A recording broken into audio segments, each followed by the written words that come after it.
Times देख रहे हैं आप। मैं हूं आपके साथ रिया डंगवाल। पूछता है झारखंड में आप सभी का स्वागत है। झारखंड में चुनाव की हलचल के बीच बांग्लादेशी घुसपैठ को लेकर ईडी की कार्रवाई ने सियासी पारा हाई कर दिया है। ईडी ने ताबड़तोड़ कार्रवाई करते हुए रांची समेत कई शहरों में 17 ठिकानों पर रेड की।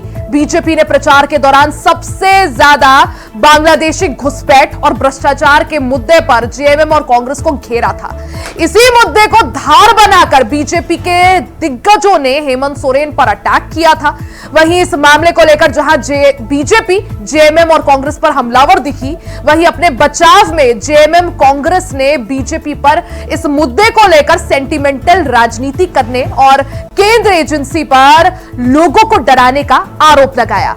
हालांकि इससे पहले ईडी ने झारखंड में बांग्लादेशी महिलाओं की तस्करी और संदिग्ध घुसपैठ की जांच के लिए मनी लॉन्ड्रिंग के तहत मामला दर्ज किया था और अब इसी मामले को लेकर ईडी का एक्शन तेज हो गया है, जिसको लेकर झारखंड में सियासी पारा और हाई है। अब सवाल यही है कि इस चुनाव में सबसे ज्यादा शोर ईडी और बांग्लादेशी घुसपैठियों का रहा।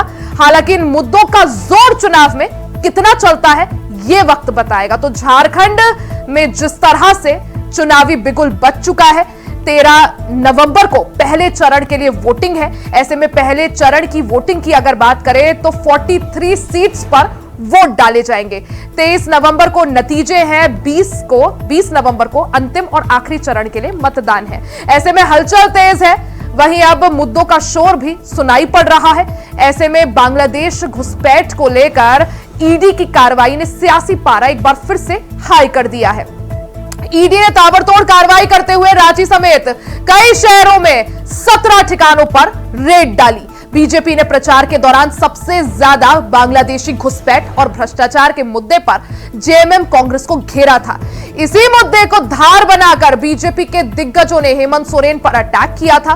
वहीं इस मामले को लेकर जहां बीजेपी जेएमएम और कांग्रेस पर हमलावर दिखी, वहीं अपने बचाव में जेएमएम कांग्रेस ने बीजेपी पर इस मुद्दे को लेकर यानी बांग्लादेशी घुसपैठ के मुद्दे को लेकर सेंटिमेंटल राजनीति करने का और केंद्र एजेंसी पर लोगों को डराने का आरोप लगाया।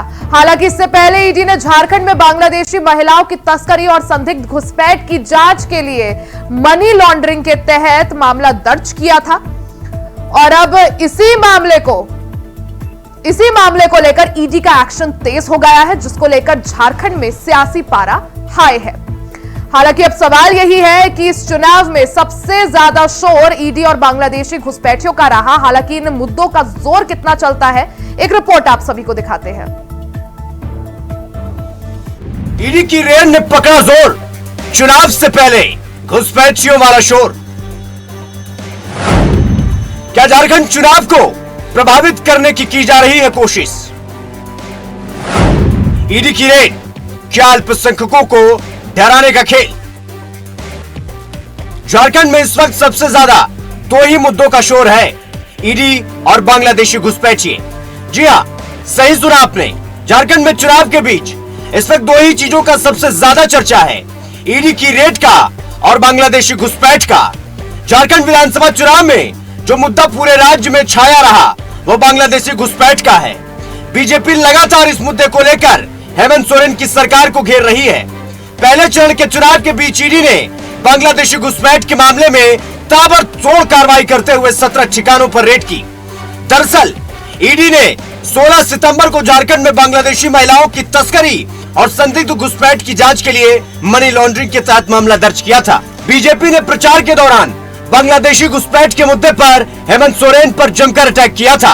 प्रधानमंत्री नरेंद्र मोदी और गृह मंत्री अमित शाह या मुख्यमंत्री योगी आदित्यनाथ, बीजेपी के दिग्गजों ने प्रचार के दौरान राज्य सरकार पर इस तरह की घुसपैठ में मदद करने का आरोप ही नहीं लगाया, बल्कि हालिया चुनाव अभियान के दौरान संताल परगना और कोल्हान इलाके के आदिवासी बहुल इलाके में डेमोग्राफिक लैंडस्केप में बदलाव का भी जिम्मेदार ठहराया।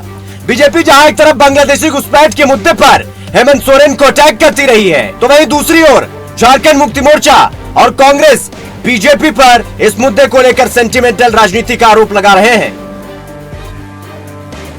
झारखंड में चुनाव की हलचल के बीच बीजेपी के बांग्लादेशी घुसपैठिए वाले शोर को और ज्यादा जोर ईडी की कार्रवाई ने दे दिया है। झारखंड में ईडी की ताबड़तोड़ रेड को लेकर झारखंड मुक्ति मोर्चा और कांग्रेस ने सवाल उठाया है। इंडिया गठबंधन ने ईडी की रेड की टाइमिंग को लेकर सवाल उठाए हैं। साथ ही कार्रवाई के जरिए केंद्रीय एजेंसी पर अल्पसंख्यकों को डराने का आरोप लगाया है। इंडिया गठबंधन का कहना है कि ईडी और आईटी के जरिए बीजेपी कांग्रेस को डराना चाहती है। झारखंड को मणिपुर हम नहीं बनने देंगे। हालांकि चुनाव की हलचल के बीच एक बात तो साफ है कि इस चुनाव में सबसे ज्यादा शोर ईडी और बांग्लादेशी घुसपैठियों का रहा है। हालांकि इन मुद्दों का जोर चुनाव में कितना चलता है वो देखना अहम होगा। Bureau report, India voice, Ranchi. तो झारखंड में चुनावी हलचल के बीच सबसे ज्यादा शोर ईडी की रेड और बांग्लादेशी घुसपैठ का है। हालांकि ये जो शोर मच रहा है इसका कितना असर चुनाव पर पड़ता है, आज इसी को लेकर चर्चा करेंगे। खास मेहमान हमारे साथ जुड़ गए हैं। परिचय करवा देती हूं, कांग्रेस से प्रवक्ता खुर्शीद हुसैन रूमी जी हमारे साथ है, बीजेपी से प्रवक्ता रमाकांत महतो जी हमारे साथ है और राजनीतिक विश्लेषक हेमंत गुप्ता जी हमारे साथ है। आप तीनों का ही बहुत बहुत स्वागत है। सबसे पहले चर्चा की शुरुआत रमाकांत महतो जी आप ही से करना चाहूंगी। जिस तरह से जेएमएम और कांग्रेस आरोप लगा रही है कि बीजेपी बांग्लादेशी घुसपैठियों का जो मुद्दा उठा रही है वो सिर्फ और सिर्फ सेंटिमेंटल राजनीति करने का एक तरीका है, सेंटिमेंटल राजनीति की जा रही है। और साथ ही यह आरोप भी है कि केंद्र एजेंसी जिस तरह से चुनाव से ठीक पहले ये रेड कहीं ना कहीं लोगों को डराने की एक कोशिश। रिया जी, सबसे पहले तो मैं ये बता दूं कि राज्य को लेकर के जितनी संवेदनशीलता माननीय मुख्यमंत्री को दिखानी चाहिए, सरकार को दिखानी चाहिए, कभी नहीं दिखाई इन्होंने। जब भी यहाँ पे गृह मंत्रालय में केंद्र सरकार ने बैठक बुलाई, माननीय मुख्यमंत्री जी उसमें शरीक होना ठीक नहीं समझे उसे, और उन्होंने हमेशा से उन्होंने प्रतिनिधि भेजना वाजिब समझते रहे और ये ठीक बात नहीं रही। चाहे नक्सलिज्म को लेकर के मामले हो, चाहे घुसपैठ को लेकर के आंतरिक मामले को हो, राज्य के आंतरिक विषयों को लेकर के जब भी भारतीय जनता पार्टी की सरकार ने केंद्र में कोई बैठकें बुलाई, इन्होंने वहां जाना इन्हें पसंद नहीं और ये जाते नहीं, उसमें भी राजनीति करते ही है। दूसरी बात यह है कि हालिया घटना मैं बता दूं, ये घुसपैठ के मामले को लेकर के ये नकारे जरूर, लेकिन जब इन्होंने हाईकोर्ट ने संज्ञान लिया और उन्हें तामील किया और इन्हें कहा कि हलफनामा आपने दो, तो इन्होंने क्या किया, उनकी अवहेलना की। और ये अवहेलना ये हुई कि कनीय पदाधिकारी के उनके नाते शपथ पत्र इन्होंने दायर करवाई और उनके द्वारा जब हाईकोर्ट ने इन्हें कहा, झड़प लगाई हाईकोर्ट ने सरकार को, उसके बाद इनको होश ठिकाने सामने आए और बार बार इन राष्ट्रीय विषयों को लेकर के, आंतरिक विषयों को लेकर के ये अपने आप को अलग करते रहे और केंद्र के माथे थोपते रहे। ठीक है, तो भाई ये तो बताइए कि इनकी क्या जिम्मेदारी है, सरकार की कोई जिम्मेदारी है? बड़ी घटना है, एक सेकंड में बता दूं मैं। ठीक है। आज ही के दिन में, आज ही दिन एक मुस्लिम संगठन है जमीयत उलेमा लोहरदगा में, उन्होंने एक फरमान जारी किया है भारतीय जनता पार्टी के खिलाफ में और ये फरमान जारी किया है कि भारतीय जनता पार्टी यानी एनडीए को आपको वोट नहीं देना है, इंडिया अलायंस को वोट देना है। तो ये तुष्टीकरण की राजनीति सरकार के द्वारा, राज्य सरकार के द्वारा संपोषित राजनीति है और ये पराकाष्ठा पे पहुंच गई है। और वोट के लिए ये राज्य को क्या, इन्होंने पहले भी आंदोलन को बेचा है, ये राज्य को अपने वोट की राजनीति के लिए और स्वार्थ की राजनीति के लिए ये अपने राज्य को भी बेचने में ये पीछे नहीं हटेगी। ठीक है रूमी जी, खुर्शीद जी, क्या इस चुनाव में सबसे ज्यादा जो शोर सुनाई दे रहा है बांग्लादेशी घुसपैठियों के मुद्दे का, आपको क्या लगता है कितना दम उस मुद्दे में? देखिए, ऐसा है कि बांग्लादेशी घुसपैठिया जैसे ही आप बोलते हैं तो ये सिक्योरिटी का मामला आ जाता है, बॉर्डर का मामला आ जाता है और ये बीएसएफ की जिम्मेवारी है कि बॉर्डर की सिक्योरिटी, बॉर्डर सिक्योरिटी फोर्स के जिम्मे होती है, वो गृह मंत्रालय के अधीन होता है। राज्य सरकार का काम लॉ एंड ऑर्डर देखना है। तो ये क्या सोए हुए थे गफलत में कि बॉर्डर में वो गांजा पी के सोए हुए थे क्या, कि वहां वो बांग्लादेशी घुसपैठिया झारखंड में प्रवेश कर रहा? झारखंड की कोई सीमा बांग्लादेश से नहीं लगती है। झारखंड में ये कैसे आ रहे हैं? अगर ये कहते हैं कि तो झारखंड में क्यों, आप मुझे एक चीज बताइए, बाकी राज्य भी है, सिर्फ झारखंड में क्यों ये मुद्दा गरमा रहा है? अगर हाईकोर्ट ने संज्ञान लिया है, आप लोगों को राज्य सरकार को फटकार लगाई है, तो कई राज्य है भाई। चुनाव है, चुनाव में तुष्टीकरण की राजनीति करना है ना। अच्छा, चुनाव महाराष्ट्र में भी है? नहीं, चुनाव महाराष्ट्र में भी है, महाराष्ट्र में तो नहीं उठा। एक मिनट रिया जी, मुझे कंक्लूड करने दीजिए। चुनाव है, चुनाव में तुष्टीकरण की राजनीति करना है। आपको मालूम है कि चुनाव के बीच में आपने कभी पूरी जिंदगी में ऐसा सुना है कि ईडी का रेड होता है? पूरी लाइफ में आप देख लीजिए कि चुनाव के बीचों बीच मुख्यमंत्री के इर्द गिर्द रहने वाले लोगों पर ईडी का छापा पड़ता है। 17 ठिकानों पर छापा पड़ता है। हर कोई 35-40 लाख रुपए मिलते हैं, तो क्या घर में कोई 1,50,000 रुपया भी नहीं रख सकता है? ठीक है हेमंत जी, क्या किया जो सवाल यहाँ पर रूमी जी उठा रहे हैं, जैसा उन्होंने कहा कि नहीं, पहले हमको कंक्लूड, नहीं आप कंक्लूड कर लीजिए सर। ईडी ने पूरे देश में क्या किया है सिवाय विपक्ष के नेताओं को परेशान करने का? भाजपा में सब दूध के धुले हुए हैं क्या? हाँ, अजीत पवार क्या है? 70,000 करोड़ का घोटालेबाज है। वो उनके यहाँ गए, वॉशिंग मशीन में धुल गए। उनके यहाँ तो ईडी का रेड कभी नहीं पड़ा। हाँ, असम के मुख्यमंत्री क्या है? शारदा चिटफंड के घोटालेबाज हैं। उनके यहाँ तो ईडी का रेड नहीं पड़ा। शिवराज सिंह चौहान व्यापम घोटाले के आरोपी हैं। उनके यहाँ तो कभी, चलिए जो आप नाम ले रहे हैं इन पर मैं सवाल ले लूंगी अभी रमाकांत जी से। परेशान नहीं, खुर्शीद जी मैं समझ गई आपका सवाल। सरकार का टूल बन गया है। ठीक है, मैं वो वॉशिंग मशीन या वो जो दाग वाली बात है, मैं रमाकांत जी जुड़े हुए उनसे सवाल जरूर लूंगी। से पूछ लीजिए ना कि उनको पूरी जिंदगी में कभी याद है कि बीच चुनाव में कभी किसी भी पार्टी के द्वारा पड़ा है क्या? ठीक है रूमी जी। हेमंत जी, जो सवाल यहाँ पर रूमी जी उठा रहे हैं कि जो सिक्योरिटी है, अगर बांग्लादेश से घुसपैठ हो रहा है तो वो बीएसएफ का मुद्दा है। जो यहाँ पर दलील यहाँ पर खुर्शीद जी ने पेश की, कितनी सत्यता इसमें? क्योंकि अगर सत्यता है कि जैसा रूमी जी कह रहे हैं कि हमारा काम सिर्फ लॉ एंड ऑर्डर का है, तो फिर बीजेपी से मुद्दा क्यों बना रही है? आपसे समझना चाहेंगे। देखिए, बीजेपी या कोई भी सरकार मुद्दा नहीं बनाती है, और ईडी जो है वो अपने आप में बहुआयामी कानून के तहत काम करती है। उसके साथ बहुत सारे एक्ट जुड़े हुए हैं। FEMA जुड़ा हुआ, PMLA जुड़ा हुआ, अपन जुड़ा हुआ, बहुत सारे मामले जुड़े हैं। नक्सल में इसमें कहा जाता है कि अपराधियों के पास जो पैसा है, ये जो पैसे का संचालन होता है, जिसके माध्यम से घुसपैठियों को किसी देश में घुसपैठ करा के वहां शांति व्यवस्था को, वहां की डेमोग्राफी को चेंज करने के लिए पैसे का जो इस्तेमाल होता है, ईडी उस मैटर पे काम कर सकती है। ईडी के इस अधिकार को ना तो राज्य सरकार रोक सकती है, ना केंद्र सरकार इसको रोकने में सक्षम है, क्योंकि ये एक्ट है।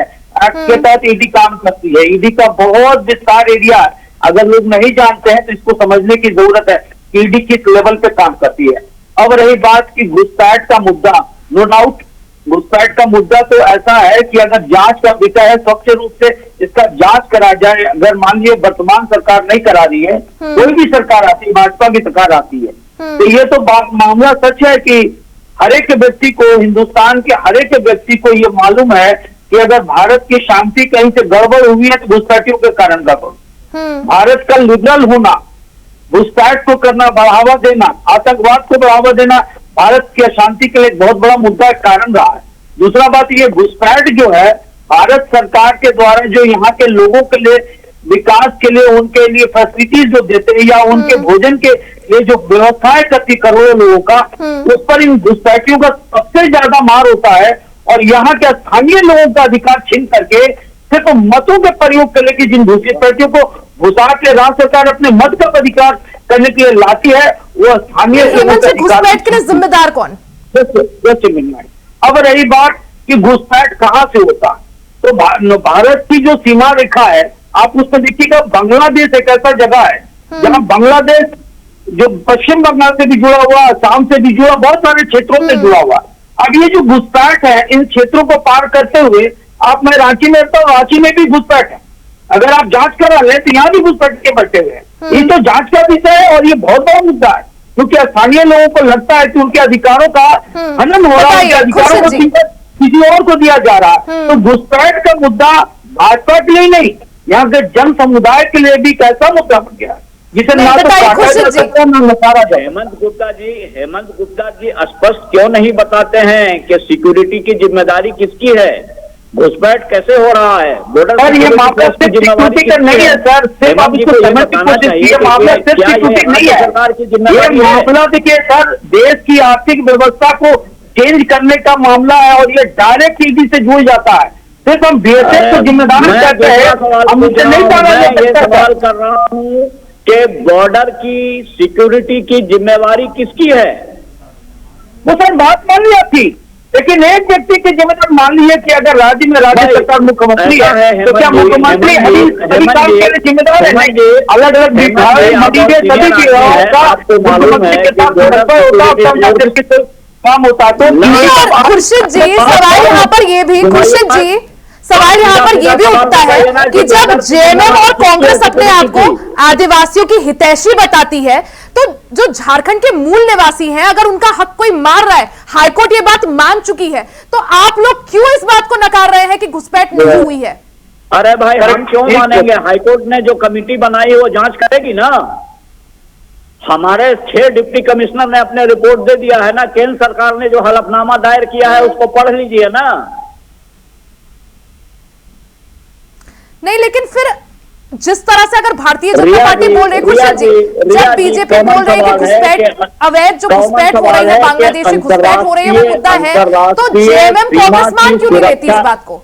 रिया जी, अंतर्राष्ट्रीय सीमा की सुरक्षा की जिम्मेवारी किसकी है? क्या राज्य सरकार की है या बॉर्डर सिक्योरिटी फोर्स की है जो गृह मंत्रालय के अंदर आता है?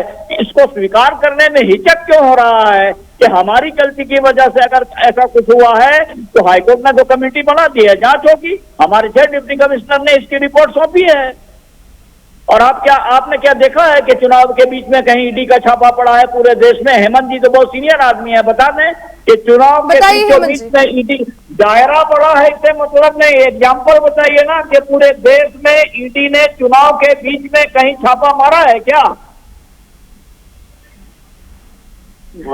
खुशी जी का यह सवाल बहुत इंपॉर्टेंट है कि चुनाव के दरमियान में छापा पड़ा है, तो अगर ये देखा जाए संदर्भ में तो ऐसा मामला अभी नजर में नहीं आया। लेकिन अगर ये कहें कि चुनाव में ईडी को अधिकार नहीं है छापा मारने का, तो ये भी गलत होगा। मैं ये नहीं कह रहा हूँ ईडी का अधिकार नहीं है, अधिकार उनका बहुत विस्तृत और दायरा बहुत बढ़ा हुआ है, लेकिन ये टूल की तरह बीजेपी की सरकार के टूल की तरह काम कर रहा है और एजेंसी बन गया है।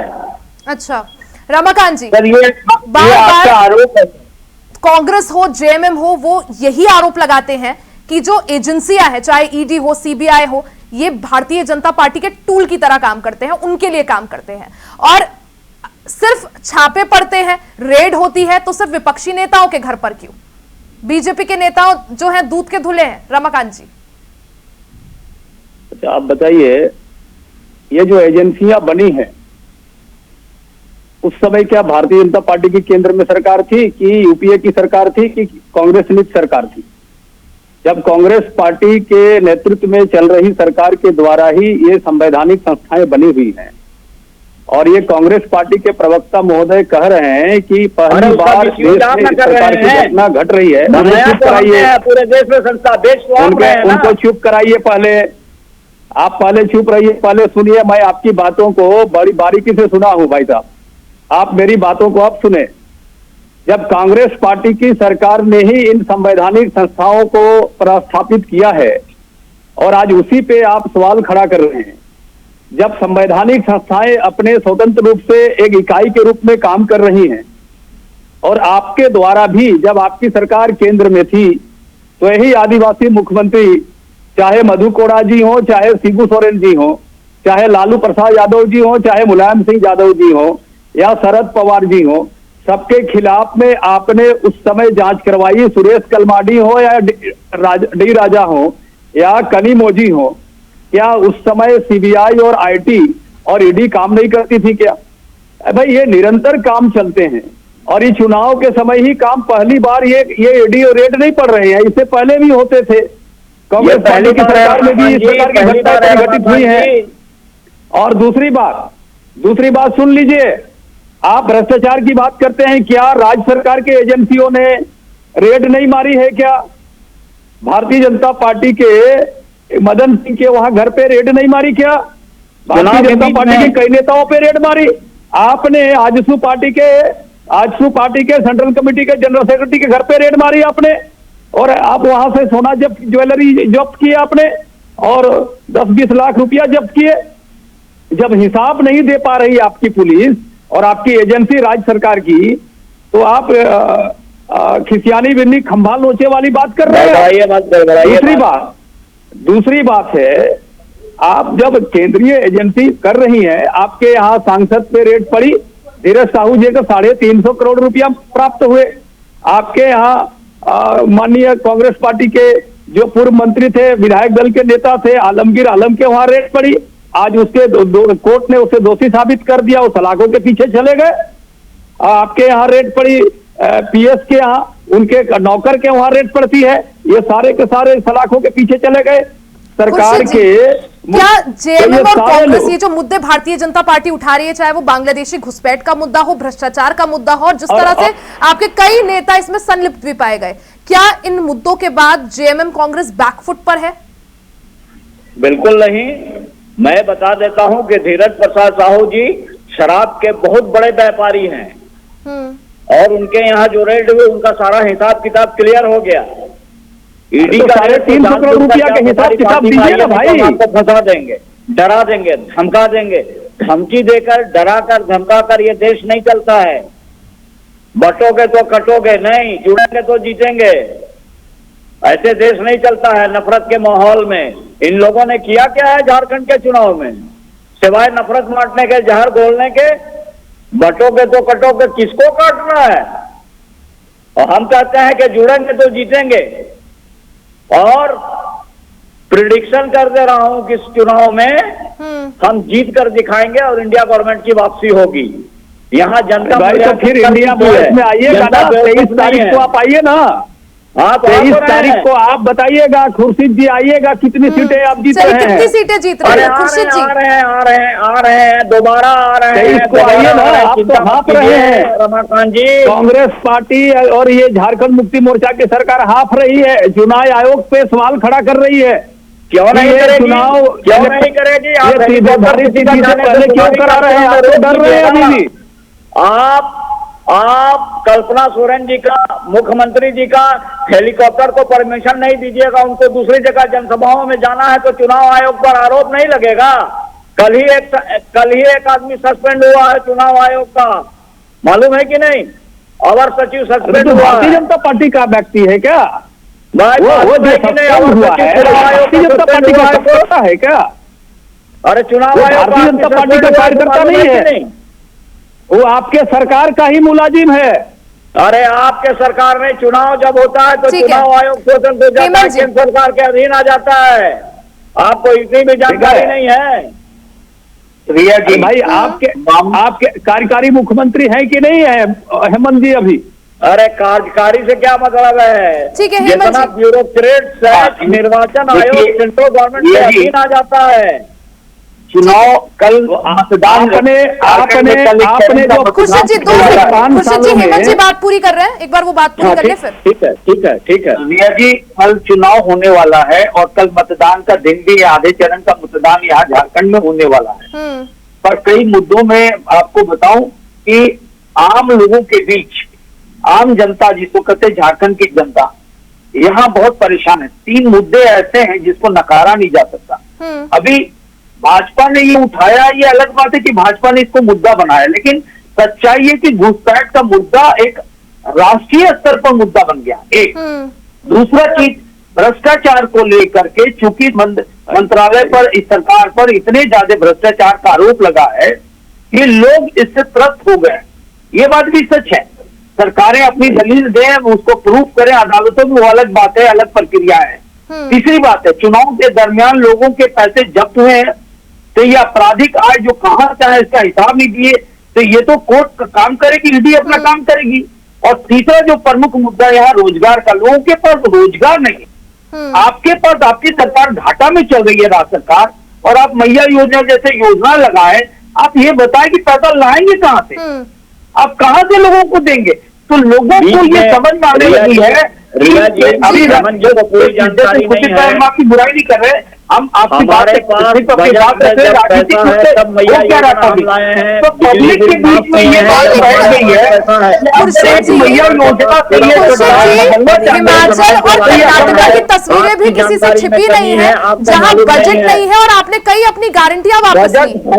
बजट है हमारे पास, पैसा है, तब हमने इन योजनाओं अभी देखिएगा, और उसको केंद्र सरकार की कई योजनाएं लंबित पड़ी है।